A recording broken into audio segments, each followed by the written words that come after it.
Okay, we're going to go ahead and get started. I'm going to start with my deepest apologies this morning. For many of you who know and work with the government, we are sometimes very subject to changes. The Department of Labor only called us yesterday afternoon to notify us that they had a conflict with the person that they were sending. So I am very disappointed because I know that many of you came to sort of hear the information direct from the source that it regulates many of the plans that you have. And so Peter Wang, a colleague of ours, and who was our sort of connection with the Department of Labor along with the Pasadena Credit Union, is graciously presenting this morning directly from the Department of Labor guide. So I'm hoping that there will be information that you can still glean from today that will be beneficial to you. And if there is an opportunity, certainly for us to reschedule with the Department of Labor at some later point, I certainly will make all of you aware. And Peter, too, in other instances, has done some presentations with them that is outside of us, and I will certainly forward any information to you about those possible opportunities should that arise. But again, today they'll be speaking directly for the first part of the presentation directly from the Department of Labor guide, and highlighting many of the things that they, in their own work on employee benefit plans, have seen directly in their dealings, one with the Department of Labor and what's sort of been customary as the practice, and some of the things that are very critical that you need to know about your fiduciary responsibilities. And in the second half of the day, sort of focusing on some key things that they also have in a white paper. So again, I thank you so much for this morning for all of you attending. We'll take a break sort of midday, and for any of you who have colleagues or other people that you might think might be interested in the information, we are taping today's session. It will be uploaded to our website, so it will be something that also, if you leave here today and feel like, oh, I forgot, or there was something that I really wanted to hone in on and you want to revisit, it will be up. The taped version will also be up on our site at a later time. So I thank you for coming this morning, and I'm going to turn the speaking this morning over to Peter. Thank you. Well, I have to extend my apologies too, since I was the channel through the Department of Labor, so I feel terrible. I apologize also if you came here from the credit union. I'm not quite sure what other thing to tell you than sorry that this happened. Hopefully there will still be quite a bit of information I think you can take away from it. That's kind of maybe a hidden message. I feel like I'm kind of like that backup band. I came to see Taylor Swift, but not even close. But I do. You never know. We might like you. You may. Peter Wang. I've been in the industry for financial services for over 25 years. I do have quite a bit of experience in this industry. I have a bachelor's in economics from UCLA. I have an executive MBA from the Claremont Graduate Schools. I'm an accredited investment fiduciary. Founding lecturer and CKP designation with the Retirement Advisor University, UCLA's Anderson School of Executive Education, so et cetera, et cetera. I've seen a lot, so hopefully I've heard them speak, so hopefully a lot of the language I give them and notices I cite is actually from them. It's not even from me, right? Some of the guidance I may give you is actually from my practical experience, and maybe that's something that is something different the DL may not necessarily provide. So with that in mind, let's turn to our key piece this morning on meeting your fiduciary responsibilities. And I may not reference this screen too much since we have the documents in front of us. So if we go to page 2, meeting fiduciary responsibilities, and I've spoken with them, I've listened to them speak. Obviously this is their publication. You can get this on their website. So I'm going to just kind of cover the key points, not just from this guide. Obviously this guide will be our source, but really categorically the issues I think I've heard the DL will tell you want to focus on. So first, some background. Obviously offering a retirement plan is going to be very challenging, but hopefully rewarding for the employees that are participating. But for us that are involved in the plan, whether investment advisory capacity, CPA, attorney, TPA capacity, auditor capacity, HR, CFO capacity, executive director capacity, it's actually quite a bit of a challenge. I don't think anyone here would probably question that. So this book that we're going to cover, what the DLO wants you to see is that it shows you the scope of their services, but they don't want necessarily this booklet to be a comprehensive view of their approach, right? They do want this to be a simplified explanation. They always disclaim it's not legal interpretation of ERISA, and it's not intended to substitute your use of a seasoned financial advisor, okay? So the key elements of a plan, you have to have some type of plan document. In the nonprofit world, in the old days, there really was just a compilation of loose papers. Today, it's actually much more formalized. We call that a prototype plan document. So have something there. Have some type of a trust or custody the assets safely. In our individual world, we think an escrow company with real estate, right? Someone third party holding the assets. Some type of a record-keeping system. Somebody has to keep track. Is this Roth? Is this not Roth? Is there a loan allowed? Do I have money in 2 investments, different sources? So some type of record-keeping system has to be in place. And obviously a big one, categorically we'll cover later on too, is some type of notice or information to employees, okay? So as far as categorically the DLL, if you were to listen to them speak on this subject matter, they're going to have 5 key elements. And this,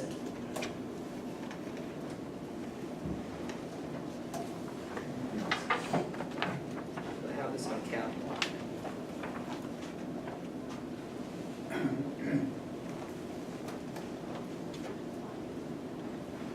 Apologies here, technology. I have a lot of apologies this morning, huh? All right, 5 key categories that you'll see me refer to, but this is how they organize their thinking. And this is straight from the Department of Labor webinars, webcasts, presentations you see. One category is going to be understanding your plan and your responsibilities. You'll see me reference this, so that's category number 1. And then no certain order. Category number 2 they want you to focus on is going to be carefully selecting your service providers, principal, AUL, Fidelity, whomever. Category 3, and we see this in actual audits, right? Actual DLO audits, not your required large plan audits, making what they call timely contributions. It's a big item they're hitting. 4, this gets a little technical and legal, but they have a section that they want you to focus on called avoiding prohibited transactions. You'll see me reference that too later. And then finally, another big item in actual audits, making timely reports to not only the government, but all the employees that are affected. So those are the 5 categories that they will list, and we'll use this DLO document to kind of talk about those 5 categories. Okay? So first is, who is a fiduciary? That's a common question that not only they get, but I get in the field. And oftentimes a mistake is made by thinking a fiduciary is a named fiduciary. Someone I listed that's on the committee. Someone that's listed as the executive director. Someone that's listed as a COO. That's not necessarily true. So if you look at the bottom of page 1, they will mainly ask you and categorize you as a fiduciary really by your functions. What do you do? Okay? So they would say, thus a fiduciary status is based on the functions performed in the plan and not just someone's title. In the paragraph right below that, a common question we get, Peter, can I just remove myself completely? Can I have nobody within the agency or organization be a fiduciary? The answer is no. They clearly state you must at least have one named individual, whomever is going to be taking the bullets. Right? This morning, Tanetta was kind enough to take the bullets, even though she wasn't involved in the integration process. Right? I will try to take as many bullets from her and the credit union, but someone has to take the bullets. Okay? So if we turn to page 2, the top 2 paragraphs just really cover the different types of people involved, whether it be investment advisors, committee members, people that have the power to assign a committee member, right? But someone has to be there. So if you go to that next section called what is the significance of being a fiduciary, this is something that you hear in the news, but this is what they put in paper, right? The significance of being a fiduciary, because you're offering this plan for the future benefit of the employees. So they expect you to have certain standards of conduct. And this is a key bullet point that you'll hear phrase many different places. The first bullet point there, acting solely in the interest of plan participants for the exclusive purpose of providing benefits. That's one of the key functions. So regardless of all the different things that I may say and you may read, if we operate the plan this way with the right spirit, I think that's going to be a great guiding point. Of course, you then have to carry out these duties prudently, follow certain plan documents. An practical example I can give you is make sure you follow eligibility criteria, right? Make sure you follow proper loan procedures, right? So if your plan documents say something, follow it. I mean, it seems pretty easy. Diversifying plan assets, that's not as much of a concern in these days. It used to be a much bigger concern. We'll kind of cover that later too. And pay only something called reasonable expense, right? And I'll kind of cover that in the fee category later on, a couple stories of when I've talked to the Department of Labor myself. If this is our key responsibility, if we go to that paragraph right after the bullet points, it says, it requires, if you're fiduciary, expertise in a variety of areas. You know, I often hear, oh, Peter, well, I don't know investments. How can they possibly expect me to do this? That's a common concern I'll hear from committee members. And I'll refer back to the DLO guide, such as investments. Lacking that expertise, a fiduciary, named or functioned, you need to hire someone. That's there, sorry, too bad, okay? And later on I'll use another example when it comes to lost participants, right? And their response, if we say, hey, we can't find them, can we make that your problem, Department of Labor? And they have a response they've given back to us before. So following then these plan documents, the last paragraph, last sentence, this is another common mistake that we do see, and they put it in this document. If a plan official is named in the document, sometimes it's obsolete. Executive director got replaced, retired. This happens so often. And you have to recognize as a fiduciary, these people, if they retired or moved on, whatever the case is, they can still call your record keeper. It's in the document, they're authorized to make these decisions. It's just common oversight.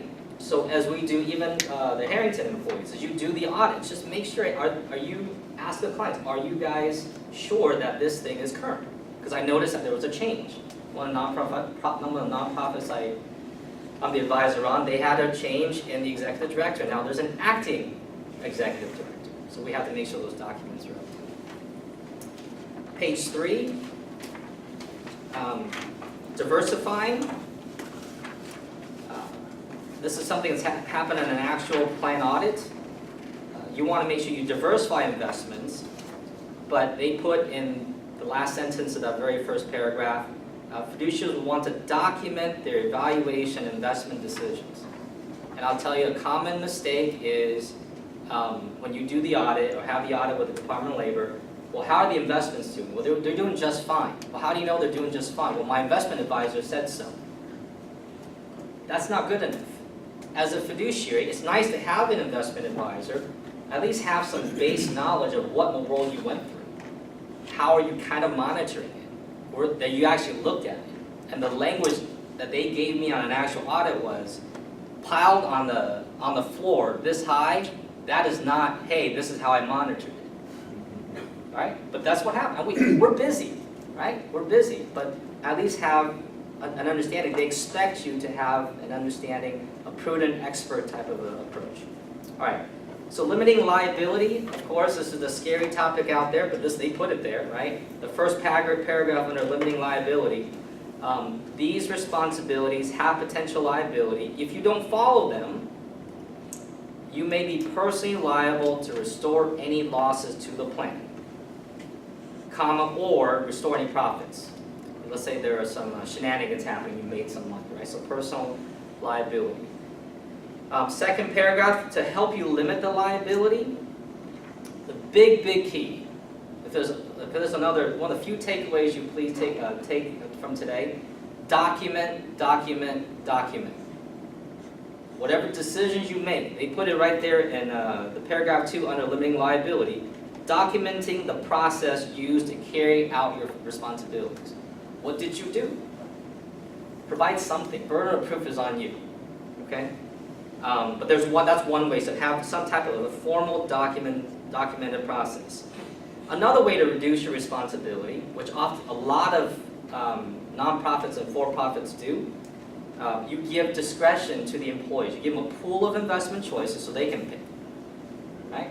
So that's one way. Of course, they have certain rules they make you follow, but the basic concept, so you know, is a wide range of investment options. They'll actually list and say at least 3. Right? And also give them some sufficient information with which to make a decision. And the final sentence of the 3rd paragraph, at least give them the ability to make some changes once a quarter. You would probably think in today's technology that that's normal, right? I consulted on a bank, financial institution, just a few years ago. And believe it or not, it was a pool. So everybody puts their money, it's called a 401k plan, not even a profit sharing plan. They pull all their money in, and if you want to make a decision, you have to wait till the quarter ended. It just happens still, right? I won't even talk about the fees related if you want to leave that plan early, but it's not as common as you may think. In the final paragraph of page 3, the fiduciary should hire a service provider and make sure that you recognize you're responsible for how you chose them. I think that may be, okay. So off of this page, some additional documents and notes I wanted to share with you straight from the Department of Labor. We're still under this first category called understand your plan and your responsibilities, okay?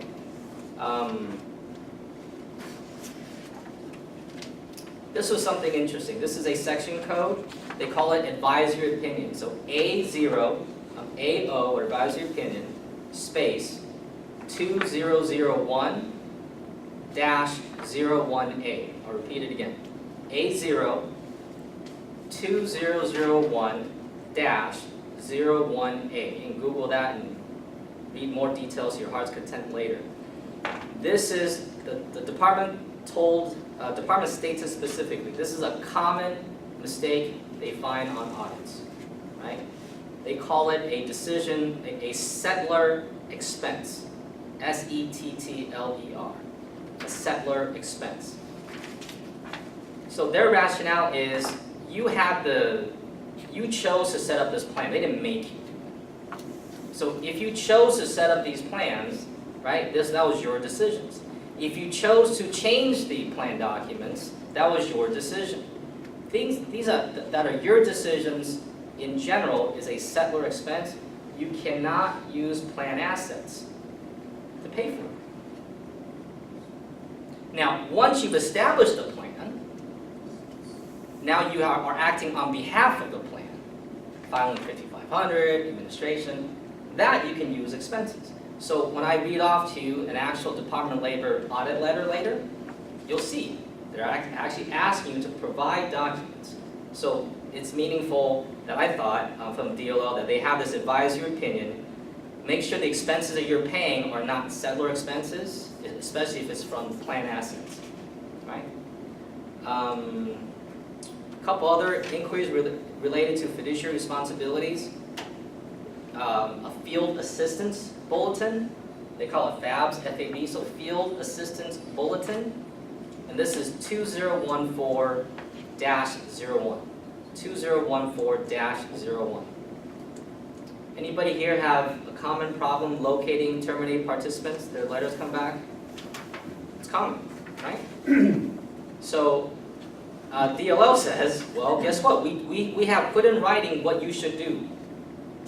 First thing you should do is use certified mailing. And I can find the gentleman, the DLL person's name if you want, if you ask Tanetta or Carlos or anybody. They said it's a no-brainer, quote unquote, for you to do this as a fiduciary, right? But they will actually tell you have to do these things to kind of reduce your liability. Obviously check your documents here to see if your files, see where they're going, if you can locate them.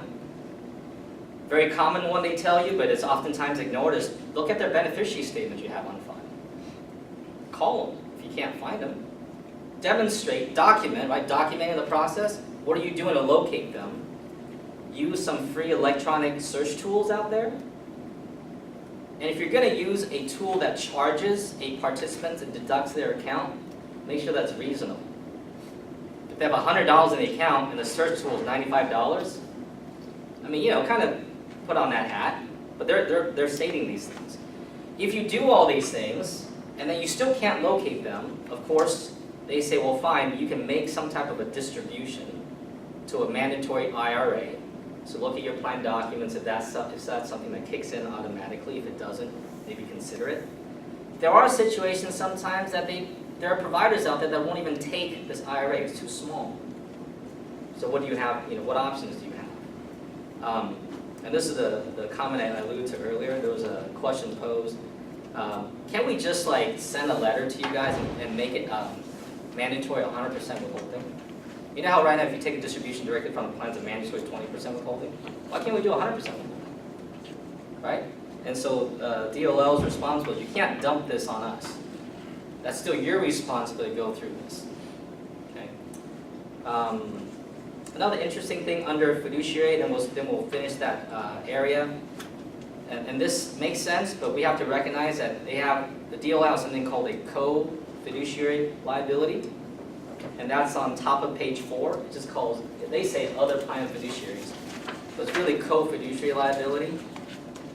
It's pretty obvious, right? If you have a fellow committee member that chose to conceal something, chose to violate something, and you were aware, right? You can't just pretend it didn't happen. Maybe you can document how you plan on handling. I mean, it's sticky, I get it, right? But they state in writing co-fiduciary liabilities. Questions on fiduciary before we go to topic number 2. That's probably the lengthiest piece. If you were to get on any of their webinars or come to another event where they're actually speaking, you'll probably hear half of the subject matter on this first category, right? So next, let's continue this document, going back to this document. Bonding. I think that makes sense. Most of us understand that the plan is required to have a fidelity bond. They put it in writing. What they don't put in here is, the amount you should have. You should have 10% covered of your plan assets at the beginning of the plan year. But have some type of bond. Right? You don't have some type of bond, contact your PNC agent. Get some type of bond coverage. Okay, so category number 2, employee contributions. This is something that will happen in audits. Right? And employee contributions, so what they state in this DOL document is that you, the employer, must deposit the contributions in a timely manner.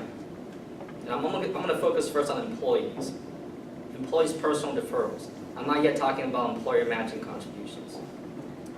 They state in sentence number 2 that you must do this deposit as soon as it is reasonably possible to segregate from the company assets, but no later than the 15th of the following month, of the month following the payday.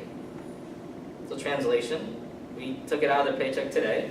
Today is October 28th or something. By the 15th. But this is where they say if you can reasonably make deposits sooner, you need to do so. Right? And let me give you another quote from the DOL on this line.